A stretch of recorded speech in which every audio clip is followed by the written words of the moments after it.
We have already made significant strides in advancing youth peace and security, but 7 years later, much remains to be done. There are still substantial challenges that need to be addressed for the full realization of this agenda, including adequate resourcing, meaningful youth engagement, and strengthening accountability. Peacebuilding Commission, I'm delighted to address the Commission today on globally youth-led organizations continue to struggle with increased challenges to funding.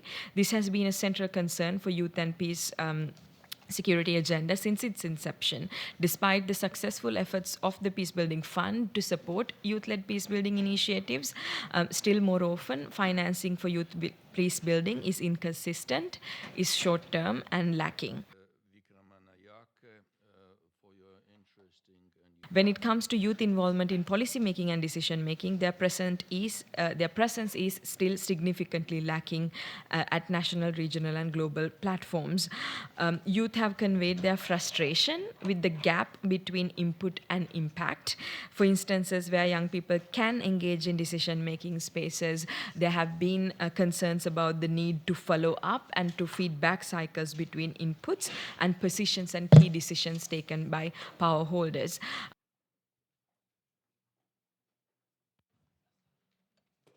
Despite the challenges of unemployment, corruption, entrenched political leadership, and political violence, many African youth have found constructive avenues to promote peace, effective governance, and reforms. Over 40% of countries in Africa are currently engulfed in major armed conflict, while others face varying forms of violence and political instability that undermine the social fabric of African societies.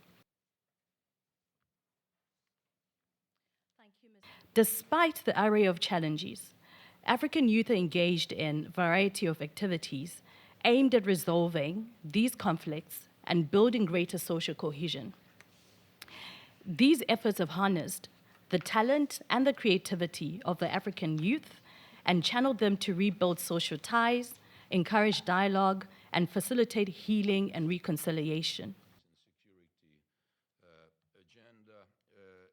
In Arab region, under the population under 30 years is around 60%. As a result, dealing with this issue in the Arab world is very important. It's very clear that we need to still work more on institutionalizing the YPS agenda, and that if we have strong regional ownership of the agenda, as we've been hearing from our colleagues this morning, this will be very helpful to be able to get real action, real work done on this at the national and sub-national levels.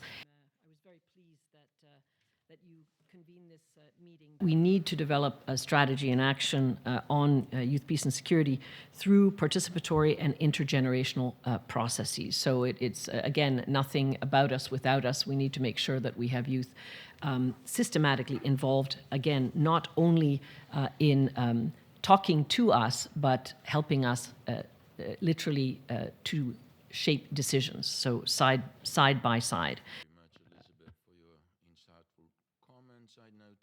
If we want youth peace and security action plans or strategies at the regional level, and in particular at the national and sub-national level, to actually mean something, to actually be translated into action on the ground, there have to be resources put to that. And there certainly is a gap. It's really been enlightening. And then colleagues, I mean, this is what happens.